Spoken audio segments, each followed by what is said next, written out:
Golden Boy Boxing on ESPN comes to you from Cancun, Mexico. And tonight, it's presented by Tecate, the official beer of boxing. We're inside the pyramid at the Grand Oasis, just steps away from these pristine beaches in Cancun, Mexico. In other words, we're in paradise, but now we're inside the Grand Oasis Arena, where we have a great fight card scheduled for you this evening. In our main event, the unbeaten prospect from Washington, D.C., Lamont Roach Jr. headlines the Golden Boy Boxing on ESPN card for the third time and will look to make a statement against Colombia's Davis Julio Basa. After selling for a draw against former world title challenger Orlando Cruz in Puerto Rico, he vows to take this fight out of the judges' hands. And in our co-main, well, it features former super flyweight titleist Juan Carlos Sanchez, who is now campaigning at featherweight. And he'll be taking on Florentino Perez Hernandez as both fighters look to get back on the winning track. Sanchez is a name you might recognize because he was the first man to beat Juan Francisco El Gallo Estrada, who today is one of the best 115-pounders in the world.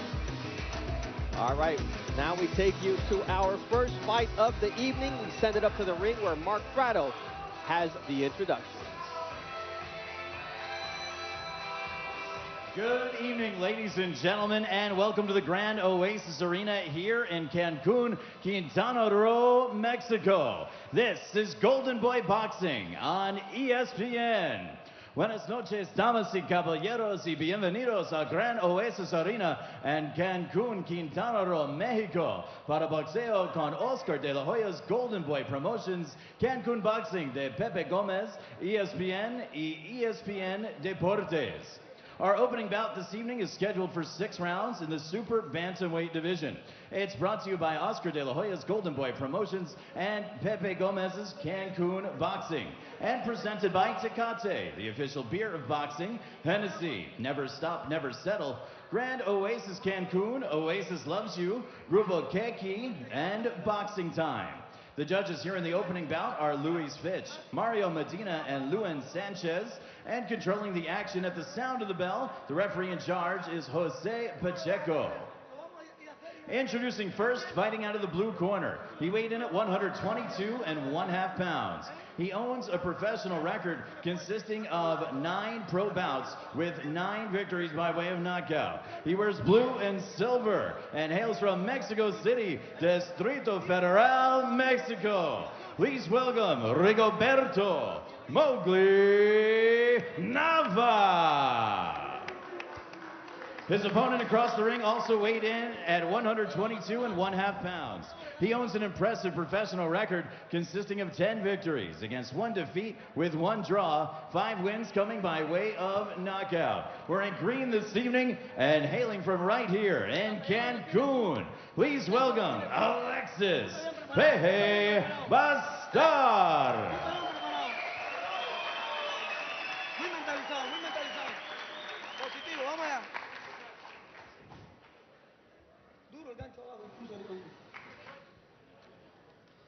Señores, acuérdense que son profesionales, quiero una pelea limpia, ¿ok? Choquen los guantes y vamos a los esquinas.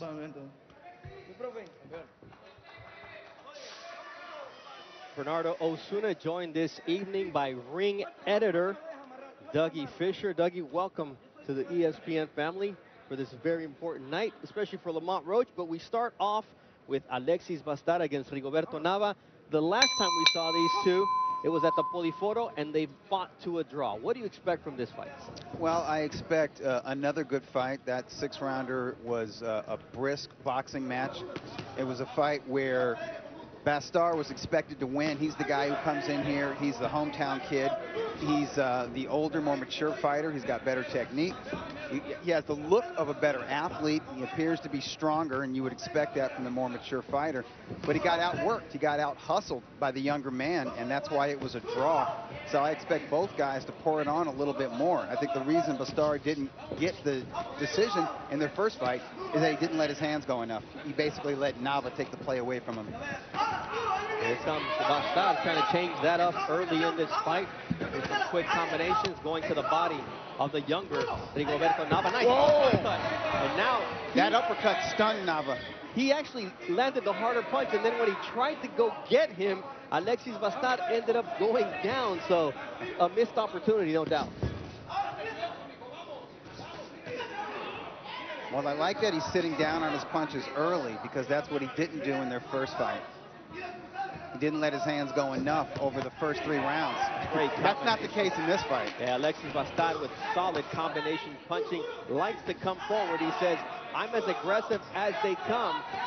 5 of his 10 wins have come by knockout, and he definitely has that edge tonight against Nava. And he didn't have that in the first fight. He was throwing 1s and 2s. In this fight, we're seeing combinations. We're seeing hard uppercuts. We're seeing that Bastard is also trying to go to the body, and that's what Nava's doing now, and that's a smart thing. It's that right uppercut, though, that's landing very well for Bastard here early in round 1. Setting the tone, a nice left hook from the man in that neon color. You won't lose him here in Cancun, no matter where he goes, especially when he's in the center of the ring. And that's what Nava's trying to do, is get him off of him. Nava's got a lot of heart. I expect him to survive this first round, but he's got to make some adjustments going into round 2. And he's coming off of 3 consecutive draws, including the one he had against Bastard. But you could see the initiative of Alexis here in the early going of this fight. Just very effective, walking down Rigoberto Nava. Bastard had the most success in the first fight when he was coming forward. That's the only time he has success. He says, I'm great coming forward. When they make him walk back like there, he becomes a sitting target. Nice left hook, though, there. Once again from Bastard. His name, Bastard, or Bastard means enough. So we'll see if Nava at some point, or his corners say enough, but Nava's got a ton of heart as well, as round 1 is in the books from Cancun. The most innovative concept in the world of children's entertainment, within an area of 50,000 square feet, devoted exclusively to the well-being of our young guests. And an entertainment team dedicated to making your children's holiday an unforgettable experience. Reconnect with each other while your kids enjoy time at our fully supervised Kids Club. Call your travel agent or 1-800-44-OASIS. Oasis loves you. Alice loves the scent of Gain so much, she wished they came in a fabric softener, too. Say hello to your fairy godmother, Alice. Oh, and look, they've got Gain scent beads and dryer sheets, too.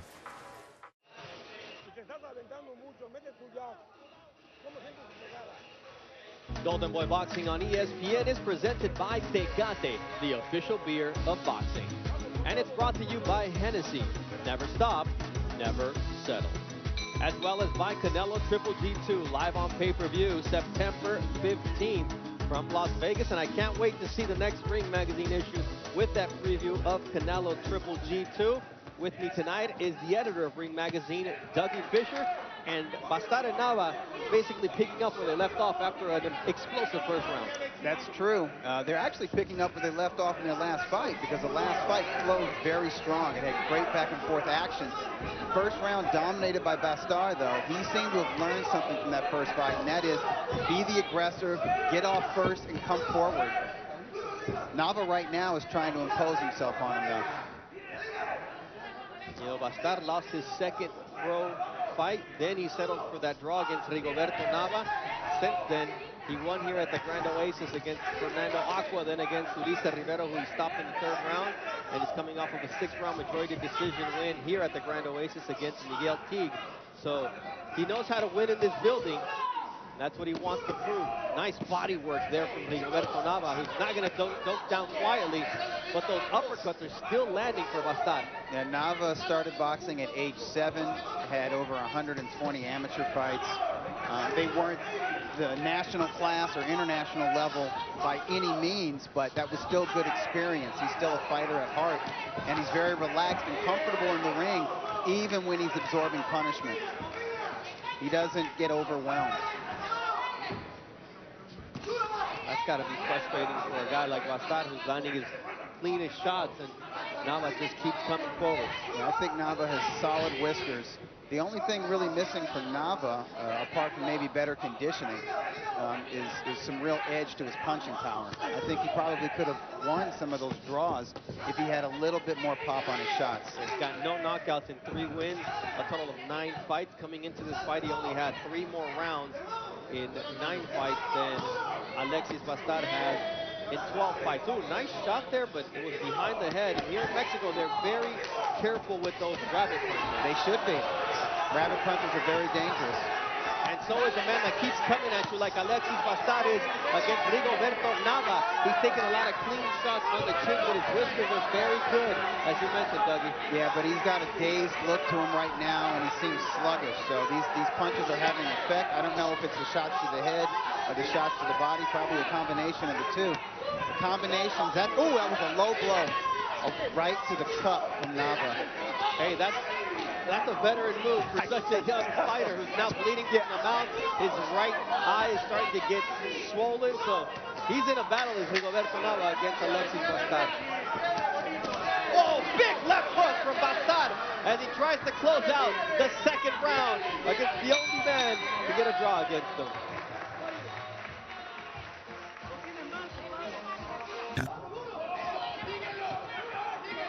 All right, back here with round 3 of the scheduled 6-rounder between Alexis Bastard in the Doug Fisher approved green trunks against Rigoberto Nava in the blue trunks. And this is an all-out war. They had a draw to 6 rounds, and I would say this is round number 9 between these two guys, and it's non-stop action. Hey, I don't just approve of those trunks. I approve of those combinations. I approve of the body shots and the punch accuracy from Bastard. You know, Rigoberto Nava's father, Rodrigo Nava, was in the corner, and he said, hey, when you land your shots, you hurt Bastard, but then you let him off the hook. I don't know if I agree with that. You might be watching another fight. Well, I think Nava can momentarily get respect with his pressure and his punch volume. And he doesn't have anything in the way of punching power, but he makes up for that with a high volume, a high punch output. No doubt about that. He's coming at Nava, and this fight is basically whoever can take the step forward is the guy who's connecting. Neither guy has much defense. I agree. Whoever is coming forward is the man who's in control.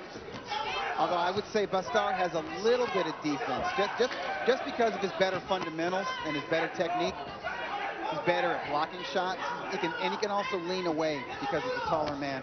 And the work to the body, though, from Nava has been consistent, even with that low blow. But look at the first shot was on the belt line. The second shot was low in that combination from Nava. Nava is slowly earning respect. Oh, another low blow. Yeah, with some illegal punches, but a lot of legal punches to the body and to the arms of Bastard. Now, what's your feeling on there? A guy like Alexis Bastard, I mean, he's been hit low probably 3 times this round, earlier in the fight as well. Is it time for him to take? You know, I hate to say it, he might have to retaliate just to get that respect. Maybe not make it egregious, because you don't want to get penalized a point. Right. But like a borderline shot, slightly below the belt line. Hey, that's boxing. It's part of the gamesmanship of this fight, especially when your opponent continues to do what he does. Right. What a nice jab from Bastard as Nava opened up with a right hook.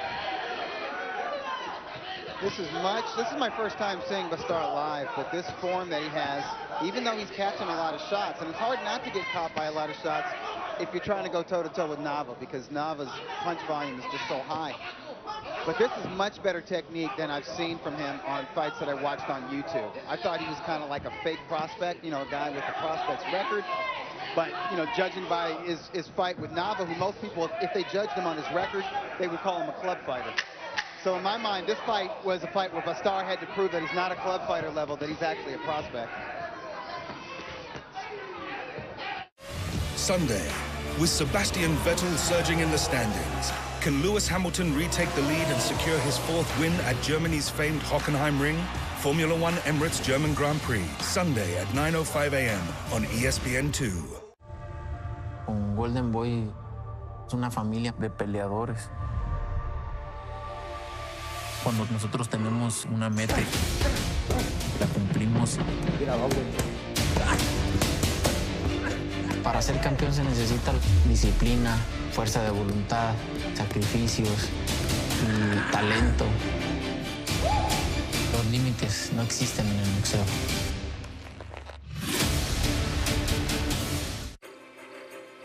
When your blanket's freshness fades before the binge watching begins, that's when you know it's half washed. Next time, add Downy fabric conditioner for freshness that lasts through next week's finale. Downy, and it's done. Round 4 of a scheduled 6-rounder here from Cancun, Mexico. We're in paradise, and Alexis Bastard has had a rough few weeks, to say the least. His mother, Maria Antonia, passed away from pneumonia on July the 7th. He's in here tonight fighting a rematch, and he says, now I have to make it in boxing. I've got to do it for my mother's memory, and I've got to do it for my sisters and my family. I can't believe he's dealing with that type of emotional trauma, but obviously he's using it as motivation. We take a look to the 3 rounds, total punches thrown.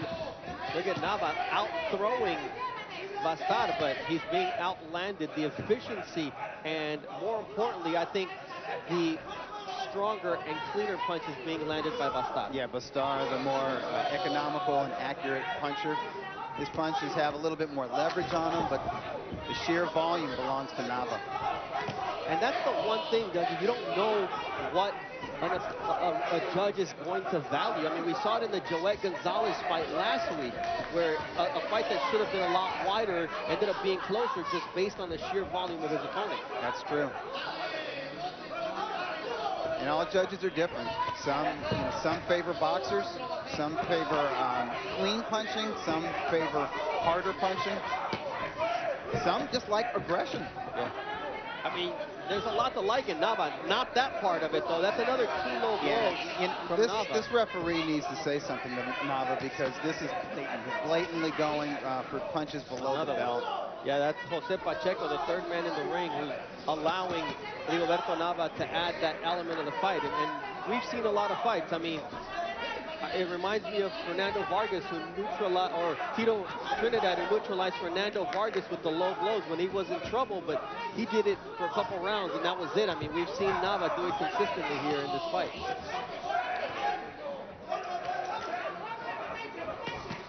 That's good combination punching there from Nava, though. So he does have that element of his game, too.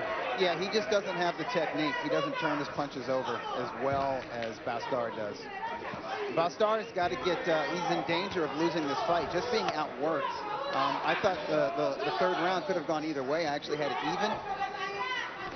My hunch says that Bastard had a slight edge in that round, but he's in danger of losing this round for sure, just by not being active enough. And he doesn't have to try to match Nava with sheer volume. He could just work a jab, and that's something we need to see more from Bastard. There you go. Now he's getting warned for a low blow when he's been the victim all night. And it did look like that was a retaliation punch as well. In all honesty, Nava earned that one. He did. And the ref is not giving Bastard a hard time. Well, I mean, I think he realizes, hey, I've let it go all night, and Nava played it up. I mean, when you need a break, what are you going to do? Yeah, Nava's, Wait a second here. No. Oh, they are taking the point. Come on. Remember what I said? You can't be too egregious with the retaliation. Maybe make it just a little bit below the belt line.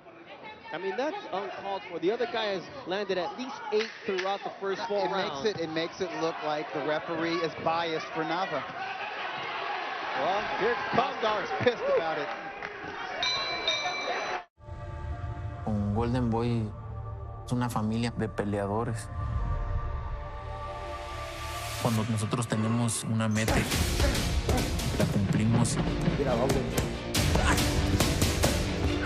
Para ser campeón se necesita disciplina, fuerza de voluntad, sacrificios y talento. Los límites no existen en el boxeo. Welcome to Tide Pods Talk with Gronk. I'm Gronk. I'm big and awesome, but this guy is little. Can it really clean? Heck yeah, it can. It's concentrated detergent plus stain fighters plus odor fighters that fight for clean. Boom! Ugh. Even this entire bottle can't beat Tide Pods. And now a word from future Gronk. Ugh. Tide Pods. If it's clean, it's got to be Tide.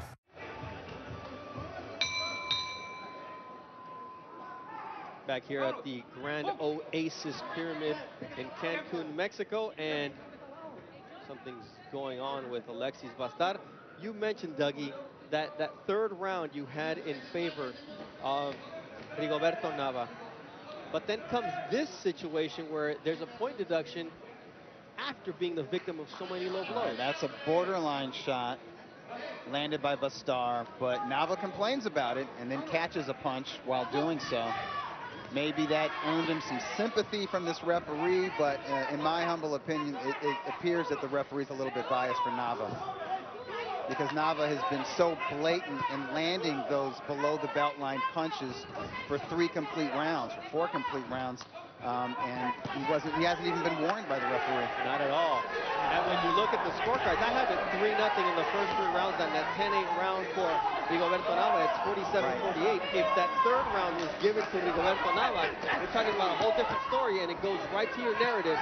You never know what the judges are going to do, and it goes to what happened to our main event fighter, Lamont Roach, last fight. But let's take a look at what's going on here, because Bastar is saying, you know what, enough is enough.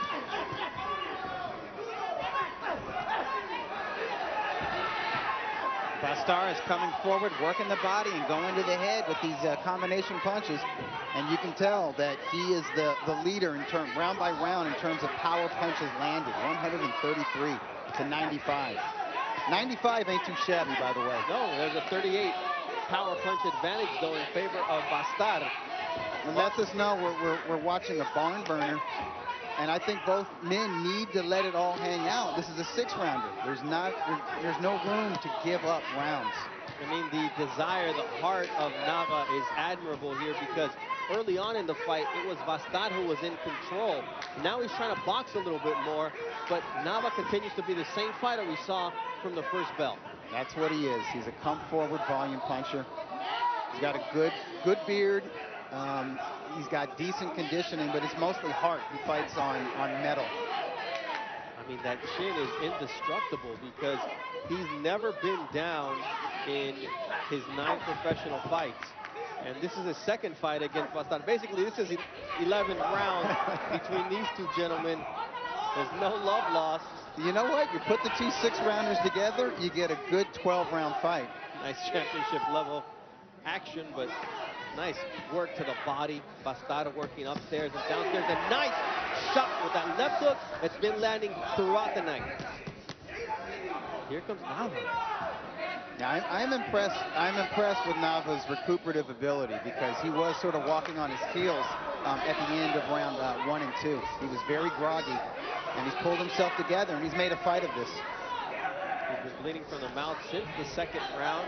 And here comes Alexis Bastar. The final seconds of round 5, but Nava always has an answer, except for that left hook that Bastar once again lands cleanly. Oh, nice left hook that shook. Pelea. Era el plan que teníamos, pelear en medio del ring.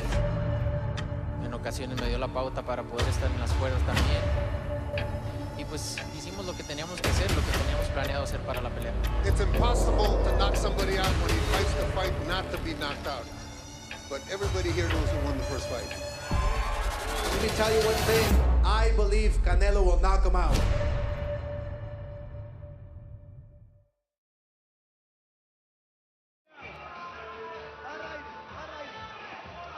All right, ready for round number 6. But Dougie, this fight has had some clean exchanges, but there's also been a lot of extracurriculars between these two. It's been a hard fight. It's been an entertaining bout, but it's also been a rough and tumble bout. There's been hitting on the break. There have obviously been borderline low blows and blatant low blows.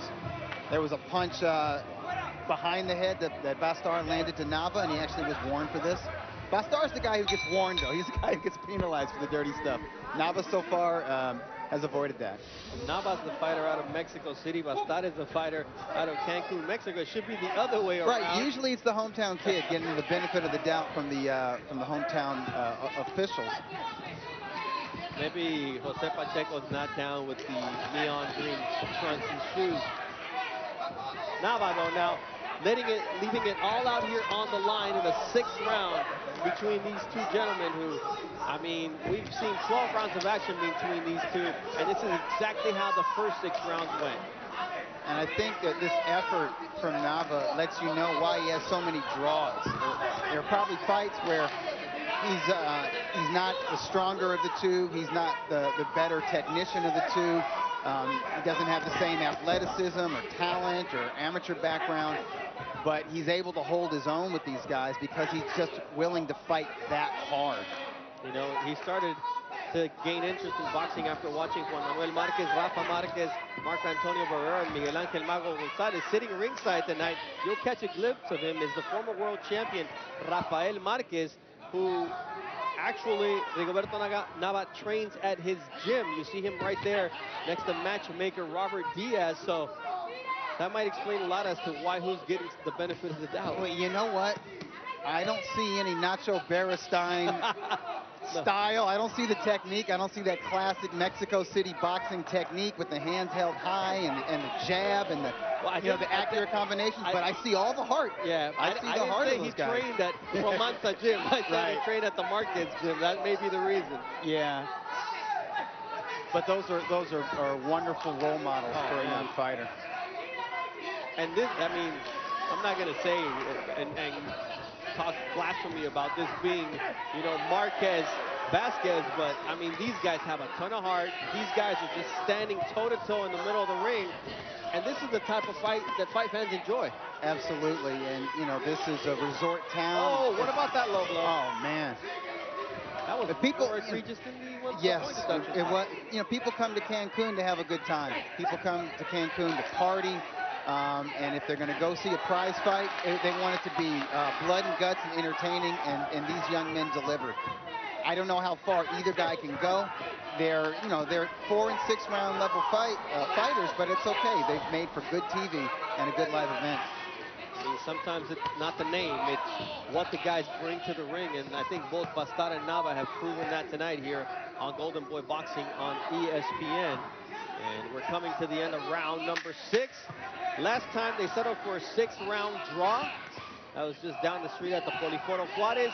Let's see what the judges have in store for Alexis Bastard and Rigoberto Nava, who once again, both fighters end the fight on their feet. A lot of respect for one another and what they did tonight. I mean, these two gentlemen deserve the applause they're getting from the fans here at the Grand Oasis in Cancun, Mexico. We'll be right back from the beautiful white sand beaches made of coral right here in Cancun with our decision. This is one of the largest pools in Cancun here at the Grand Oasis. Thousands and thousands of gallons, and if you want, there's the ocean right here, the beautiful Caribbean Sea, and this is wonderful. Alongside Dougie Fisher, I'm Bernardo Osuna. We got to come here to paradise, but inside the ring, it was an all-out war between Alexis Bastard and Rigoberto Nava. From the start, it was Bastard who wanted to establish his dominance, but Nava just kept coming back. Yeah, it was very important for Bastard to start early and start fast because he didn't do that in the first fight. He closed strong in the first fight and had to settle for a draw. So I know in his mind, he wanted to have a fast start tonight, and he got it. He had Nava wobbled in the opening round and in round 2, but Nava, warrior that he is, just kept battling back. Probably some of those low blows that Nava landed might have helped him work his way into contention. And there's that low blow that ended up being a point deduction. The first one that Bastard landed ended up costing him a point. And I'm going to just point out something very interesting. Of 352 shots that landed combined, 339 of those were power shots. That means that they only landed 13 jabs combined in this fight, Doug. No doubt, both guys came with one thing in mind. Yeah, and it wasn't boxing. It was fighting. Yeah, this was definitely a fight, and there's Rafael Marquez, the aforementioned former world champion, as we make it official now with Mark Prado and the judge's decision. Ladies and gentlemen, here in Cancun, let's get a big round of applause for these two warriors. Having gone the 6-round distance, we go to the judges' scorecards. All 3 judges, Luis Fitch, Mario Medina, and Luen Sanchez, saw the action by a score of 57-56. All 3 judges in favor of your winner by unanimous decision. From right here in Cancun, Alexis B.